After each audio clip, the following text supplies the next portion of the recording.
So hello guys and welcome back to another video. Today I'll be teaching you how to upload music to your Spotify on iOS. So let's get right into it.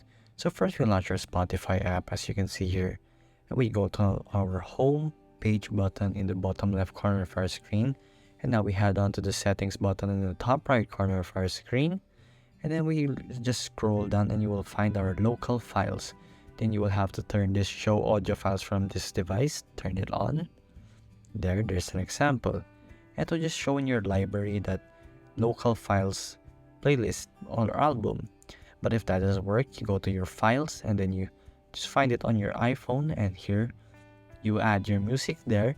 But if it won't show up, here's a local files help guide for the Spotify. It says here, play local audio files by transferring them to this folder, or use Finder on macOS or iTunes on Windows or macOS to select which audio files to transfer to the Spotify app. After enabling local files in Spotify settings, the audio files stored in the device will be listed in the local files playlist in your library. Using the Files app on this device, you can copy or move audio files from the other apps to the Spotify app. So that is how you add your own music to Spotify on your iOS devices. Thank you for watching.